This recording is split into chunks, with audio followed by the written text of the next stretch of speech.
ሰላም ሰላም ውድ ቻናላችን ቤተሰቦች ሰላማችሁ ብዛ በያላችሁበት። እኔ በጣም ደህና ነኝ፣ እግዚአብሔር ይመስገን። እንኳን ወደ ንስር አካዳሚ ዩቲዩብ ቻናል በሰላም መጣችሁ። ለዚህ ዩቲዩብ ቻናል አዲስ ከሆናችሁ ሰብስክራይብ፣ ላይክ፣ ሸር በማድረግ አበረታቱን። እንደሚታወቀው በዚህ ዩቲዩብ ቻናል መሰረታዊ የእንግሊዝኛ ትምህርትን ከመጀመሪያው ጀምረን እየተማማር እንገኛለን። በተለይም ደግሞ ብዙ ኢትዮጵያ የሚጠቀመውን አማርኛ በእንግሊዝኛ ፎከስ አድርገን እየሰራ እንገኛለን ማለት ነው። ለምሳሌ ያክል በተለያዩ ሶሻል ሚዲያ ላይ ገብታችሁ ስታዩ ኢንስታግራም ሊሆን ይችላል፣ ቴሌግራም፣ ኢሞ ላይ፣ ዋትሳፕ ላይ ገብታችሁ ፌስቡክ፣ ከዛም አልፎ ደግሞ ቲክታክ ላይ እና ዩቲዩብ ላይ ገብታችሁ ኮመንት ማንበብ መጻፍ ብትፈልጉ ብዙ ኢትዮጵያ የሚጠቀም ምንድን ነው አማርኛ በእንግሊዝኛ ነው ማለት ነው። እሱን ለማሻሻል ደግሞ እኛ እዚህ ጋር አሪፍ አሪፍ እና ጠቃሚ ቪዲዮችን እየለቀቅ እንገኛለን። ከእናንተ የሚጠበቀው እስክሪብቶና ወረቀት እያያዛችሁ ፕራክቲስ ማድረግ ነው። ሁሌም እንደምላችሁ አማርኛ በእንግሊዝኛ ለመማር በቃ የአንድ ወርና የሁለት ወር ትምህርት ነው። በተለይም ደግሞ አማርኛ ማንበብ መጻፍ ለምትችሉ ልጆች በቀላሉ ጊዜና በቀላል ሰዓት መልመድ ትችላላችሁ ማለት ነው። ስለዚህ ሁላችሁም እንደምትችሉና እንደምትለምዱ በማሰብ ደጋግማችሁ ፕራክቲስ ማድረግ መለማመድ ትችላላችሁ ማለት ነው። ከዛ በተረፈ ሰዓት ያላችሁና ትምህርቱን ኦንላይን መማር ለምትፈልጉ ልጆች እኛ ትምህርቱን ኦንላይን በዙም፣ በቴሌግራም፣ በኢሞ፣ በዋትሳፕ እያስተማር እንገኛለን። ስልክ ቁጥራችን እዚህ ጋር ያለላችሁ ሃይበሉን ማውራት እንችላለን ማለት ነው። ከዛ ደግሞ አንዳንድ ተማሪዎች እስከ 10ኛ ክፍል እስከ 12ኛ ክፍል ተምራችሁ እንግሊዝኛ ማንበብ መጻፍ እየቻላችሁ ግን ማውራቱን የሚያስቸግራችሁ ከኛ ጋር አብረን መለማመድ እንችላለን ማለት ነው። ደውሉልን። በዛሬ ትምህርታችን ደግሞ ይዤላችሁ የመጣው ከስልክ ጋር የተያያዙ ቃላቶችን መጻፍና ማንበብ ነው። እነሱን አብረን የምናይ ይሆናል ማለት ነው። እስክሪብቶና ወረቀት መያዛችሁ እንዳትረሱ። ልጀምር። እዚህ ጋር እሱ እንደምታዩት ከስልክ ጋር የተያያዙ ቃላቶችን መጻፍ ይላል። ስልኩ እየጠራ ነው። ስልኩ እየጠራ ነው ማለት ብንፈልግ አሁን እንዴት እንደሆነ ላሳያችሁ። ስልኩ እየጠራ ነው። አማርኛው ልድገምላችሁ። ስልኩ እየጠራ ነው። በአንድ ላይ ምን ይሆናል? ስልኩ እየጠራ ነው ይላል ማለት ነው። ስ ኤስ ብቻ እንጠቀማለን። ል ኤል ብቻዋን፣ ኩ ሁለተኛ ፊደል ስለሆነች ኬና ዩ። ስለዚህ ስልኩ ኢ እንጠቀማለሁ። የዋይ ኢ፣ ጠ ቲና ኢ፣ ራ አራተኛ ስለሆነች አርና ኤ፣ እየጠራ ነ ኤን ኢ፣ ው ደብል ብቻዋን ነው። በአንድ ላይ ምን ይላል ማለት ነው? ስልኩ እየጠራ ነው።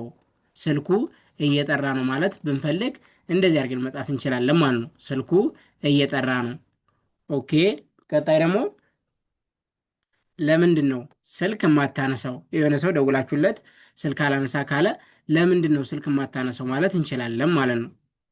ኦኬ። አማርኛው ደርገምላችሁ። ለምንድን ነው ስልክ የማታነሳው? በአንድ ላይ አማርኛው ምን ይላል?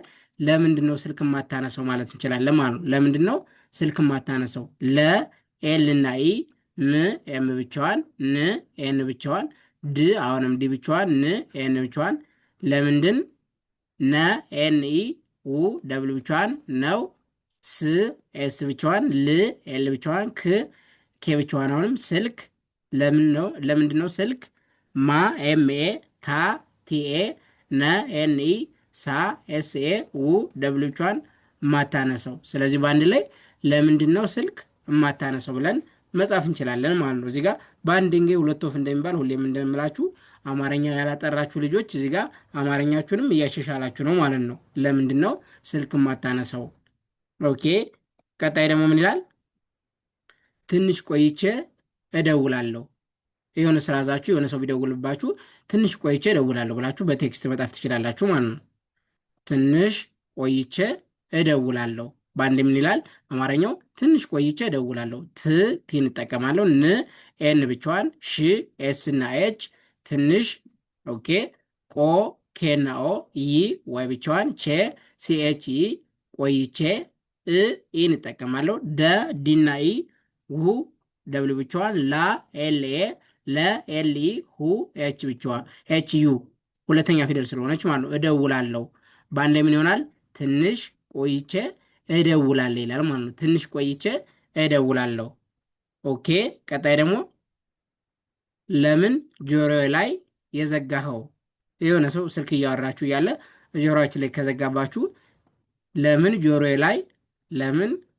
ጆሮዬ ላይ የዘጋኸው ማለት እንችላለን ማለት ነው። ለምን ጆሮዬ ላይ የዘጋኸው? ለ ኤል ኢ፣ ም ኤም ብቻዋን፣ ን ኤን ብቻዋን፣ ለምን ጆ ጄና ኦ ሮ አር ኦ የ ዋይ ኢ ጆሮዬ ላይ ላ ኤል ኤ ይ ዋይ ብቻዋን ላይ የ ዋይ ኢ ዘ ዜድ ኢ ጋ ጂናዬ ኸ ኤች ኢ ው ደብል ብቻዋን የዘጋኸው በአንድ ላይ ምን ይሆናል ማለት ነው? ለምን ጆሮዬ ላይ የዘጋኸው፣ ለምን ጆሮዬ ላይ የዘጋኸው ማለት እንችላለን ማለት ነው። ኦኬ ቀጣይ ደግሞ አስቸኳይ የስልክ ጥሪ አለኝ። አስቸኳይ የስልክ ጥሪ አለኝ ማለት እንችላለን ማለት ነው። ኦኬ በአማርኛው ልድገምላችሁ። አስቸኳይ የስልክ ጥሪ አለኝ በአንድ ላይ ምን ይላል ማለት ነው? አስቸኳይ የስልክ ጥሪ አለኝ። አ ኤን እጠቀማለሁ፣ ስ ኤስ ብቻዋን፣ ቸ ሲኤች ኢ፣ ኳ ዲቃላ ወይም ውስብስብ ፊደል ስለሆነች ቫውል ዩ እና ኤን ትወስዳለች። ስለዚህ ኬ ዩ ኤን እናደርጋታለን። ይህ ዋይ ብቻዋን፣ አስቸኳይ የዋይ ኢ፣ ስ ኤስ ብቻዋን፣ ል ኤል እንጠቀማለን። ክ ኬ የስልክ፣ ጥ ቲ፣ ሪ አር እና አይ ጥሪ፣ አ ኤን እጠቀማለሁ። ለ ኤል ኢ፣ ኝ ጂኤን አለኝ በአንድ ላይ አስቸኳይ የስልክ ጥሪ አለኝ ማለት እንችላለን ማለት ነው። አስቸኳይ የስልክ ጥሪ አለኝ። ኦኬ ቀጣይ ደግሞ ስልክ ተደውሎልኝ ነው። ስልክ ተደውሎልኝ ነው። ኦኬ አማርኛው ልድገምላችሁ። ስልክ ተደውሎልኝ ነው በአንድ ላይ ምን ይላል ማለት ነው? ስልክ ተደውሎልኝ ነው። የሆነ ስራ እየሰራችሁ አቋርጣችሁ ብትሄዱ ስልክ ተደውሎልኝ ነው ማለት ብፈልጉ ስ ኤስ ብቻዋን፣ ል ኤል እንጠቀማለን። ኬ ስልክ፣ ተ ቲኢ፣ ደ ዲኢ፣ ው ደብል ብቻዋን፣ ሎ ሰባተኛ ፊደል ስለሆነች ኤል እና ኦ፣ ል ኤል ብቻዋን፣ ኝ ጂኤን ተደውሎልኝ ነው። ስለዚህ በአንድ ላይ ምን ይላል ማለት ነው? ስልክ ተደውሎልኝ ነው ማለት እንችላለን ማለት ነው። ስለዚህ በዛሬ ትምህርታችን የተማር ስልክ ስናወራ አያይዘን የምንጠቀማቸው ቃላቶችን እንዴት እንደምንጽፋቸው ነበር ማለት ነው። እዚህ ጋር አንዴ ልድገምላችሁ። ስልኩ እየጠራ ነው።